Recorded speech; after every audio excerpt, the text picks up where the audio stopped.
Bonjour à tous et bienvenue dans ce second cours de confinement.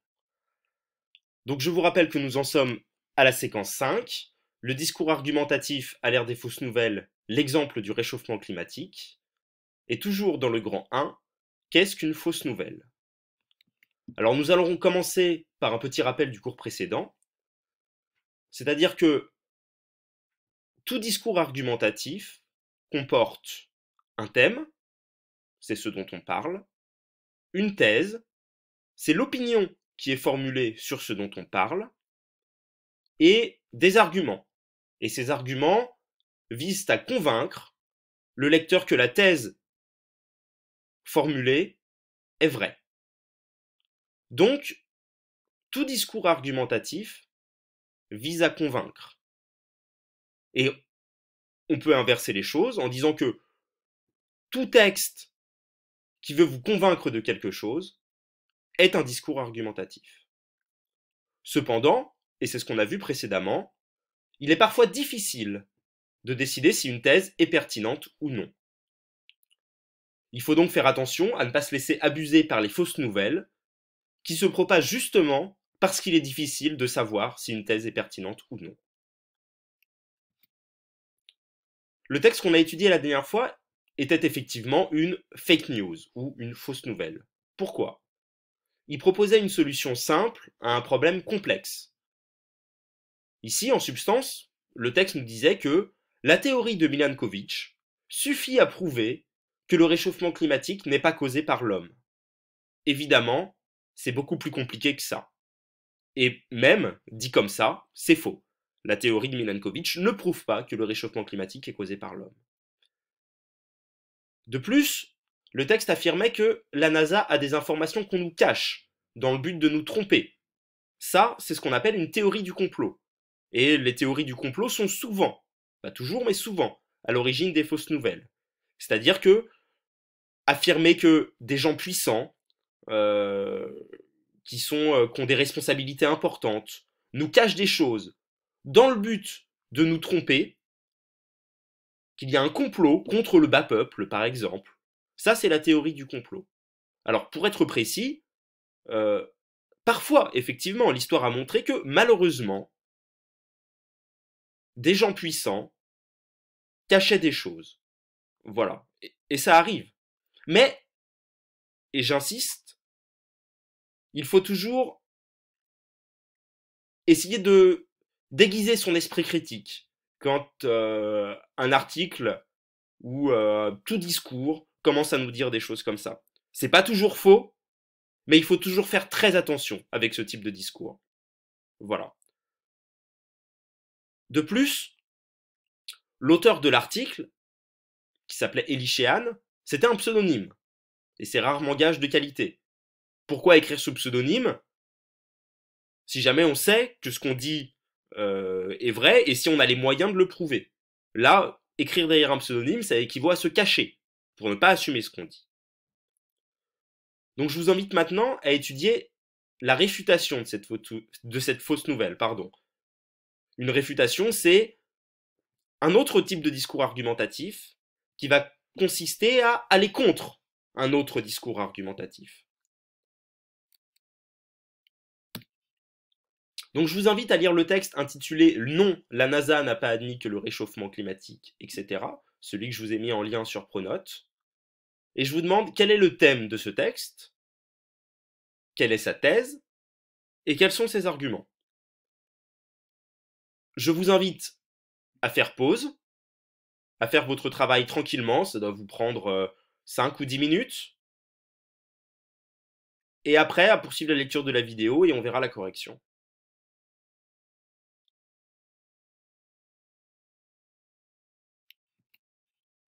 Donc, le thème de ce texte,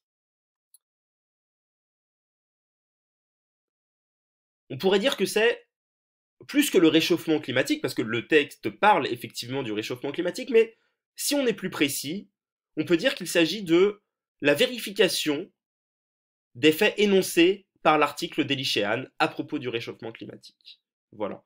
Ici, le texte ne parle pas tant du réchauffement climatique, mais ce qu'il se propose de faire, c'est de vérifier les faits qui sont énoncés dans l'article d'Elie Sheehan.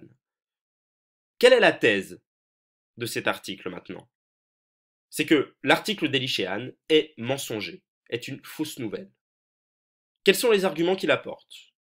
Là, je cite, l'argument principal, c'est que la théorie de Milankovitch n'est en réalité que partiellement correcte. D'accord? L'article ne dit pas que la théorie de Milankovitch est fausse, il ne dit pas qu'elle est vraie, il dit qu'elle n'est pas tout à fait correcte. De plus, l'article dit aussi que la NASA n'a jamais nié que les humains avaient un impact sur le réchauffement climatique. Et ça nous montre bien que le texte d'Elie Sheehan, des fois il apporte des informations qui sont seulement parfaitement vraies, mais des fois c'est aussi un mensonge pur et simple. Là, le texte ment vraiment. Il dit quelque chose qui n'est pas vrai. La NASA n'a jamais nié que les humains avaient un impact sur le réchauffement climatique. Troisième argument qu'on peut trouver dans ce texte, là il est plus technique, il est scientifique, c'est que si le Soleil était responsable du réchauffement climatique, alors nous constaterions un réchauffement homogène dans l'atmosphère. Ici, la NASA explique que le réchauffement qu'on constate dans l'atmosphère n'a lieu que dans les couches basses de l'atmosphère et pas en haut, ce qui tente à accréditer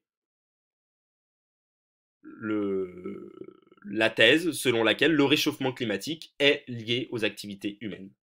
Voilà. Donc qu'est-ce qu'on peut constater par rapport à cet article? C'est que les arguments énoncés paraissent beaucoup plus sérieux que le précédent. Pour quelle raison? Ici, la NASA est directement interrogée et ses propos sont transcrits fidèlement entre guillemets, ce que ne fait pas l'article d'Elie Sheehan. De plus, la théorie de Milankovitch est critiquée de manière nuancée. Ça, c'est très important, la nuance. Il n'est pas dit qu'elle est fausse, la théorie de Milankovitch. Il n'est pas dit non plus qu'elle est vraie, mais elle est partiellement correcte. Et ça, il y en a peut-être d'entre vous qui sont plus calés que moi en sciences, c'est une constante en sciences. Le fait que les choses, c'est toujours complexe, c'est toujours nuancé. Et en sciences, les choses sont rarement ni tout blanches, ni toutes noires. Voilà.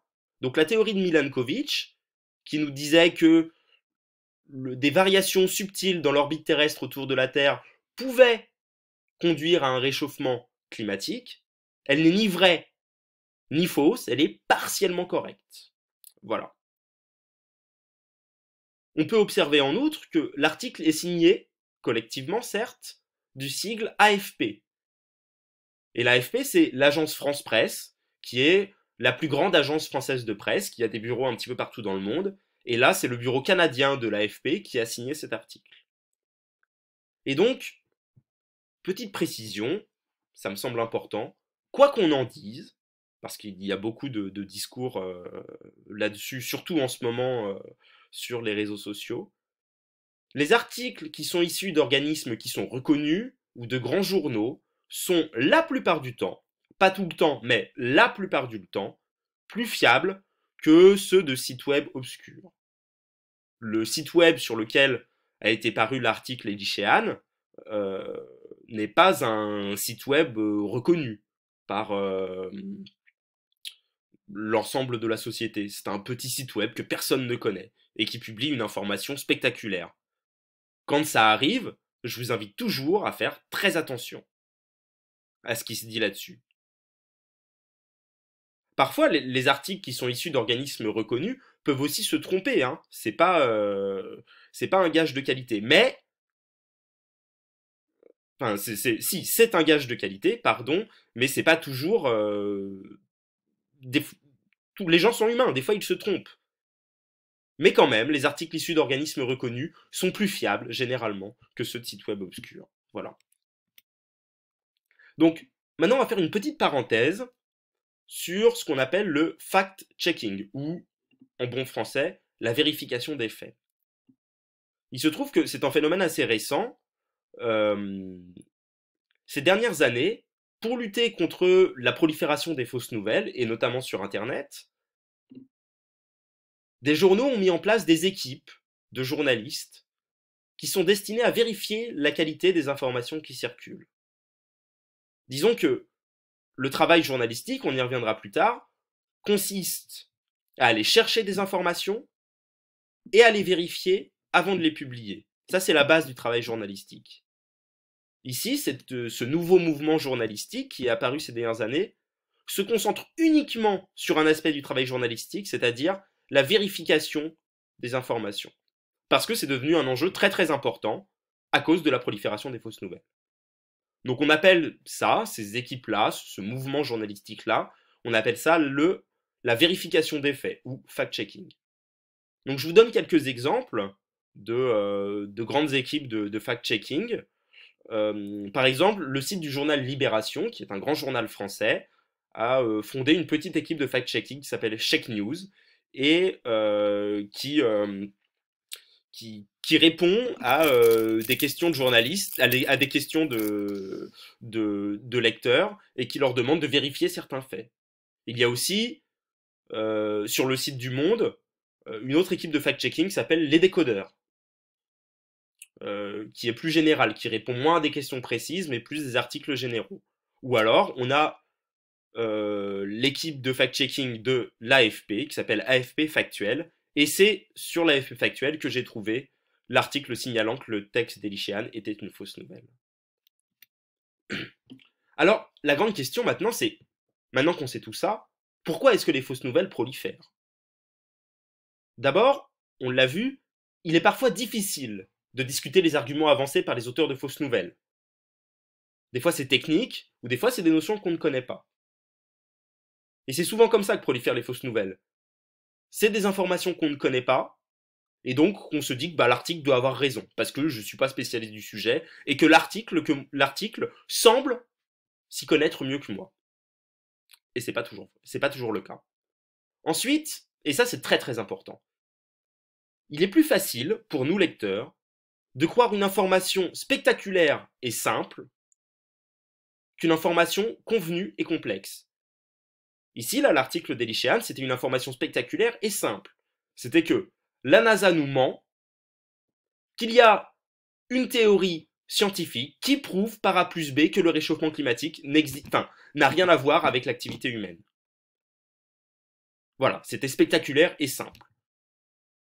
L'information qu'apporte l'AFP, c'était là ici convenu et complexe, c'est-à-dire que c'est convenu parce que tout le monde le sait, qu'en fait le réchauffement climatique, si, il est bien causé par l'activité humaine, et il est complexe parce qu'il amène des arguments scientifiques qui sont nuancés, qui ne sont pas tout noirs ni tout blancs.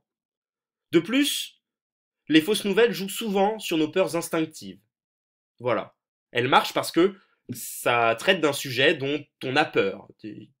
Voilà, quelque chose qui nous inquiète. Ici, la fausse nouvelle jouait sur notre peur de la fin du monde et elle visait à nous rassurer, nous dire non, non, on n'a rien à voir avec tout ça. Voilà. Tous les articles qui jouent sur nos peurs instinctives, il faut y faire attention. Alors, je vais vous demander de noter cette définition d'une fausse nouvelle. C'est ce qui est encadré sur le PowerPoint. Une fausse nouvelle est une information soit fausse, soit détournée, soit exagérée ou sortie de son contexte, à un point tel qu'elle n'est plus vraie. Et une fausse nouvelle se fonde souvent sur une explication spectaculaire à un problème complexe qui nous fait peur. Donc ici, on remarque que l'article qui conteste le rôle de l'activité humaine dans le réchauffement climatique ne reprend pas une information fausse. D'accord? La théorie de Milankovitch existe bel et bien. Mais il l'exagère et il la sort de son contexte jusqu'à la rendre fausse. C'est pour ça que c'est très complexe, une fausse nouvelle. Alors, pour la prochaine fois, je vais vous demander vous aussi de fouiller dans les recoins les plus sombres d'Internet pour trouver une fake news. Donc, cette fausse nouvelle ne portera pas nécessairement sur le réchauffement climatique, c'est une fausse nouvelle sur le sujet que vous le souhaitez. Et je vais vous demander de m'envoyer le lien par mail, avec votre nom et votre prénom s'il vous plaît, c'est plus facile parce que des fois dans les mails, je ne sais pas trop qui m'écrit. Et en me détaillant, comme ce qu'on a fait ici, le thème, la thèse et les arguments.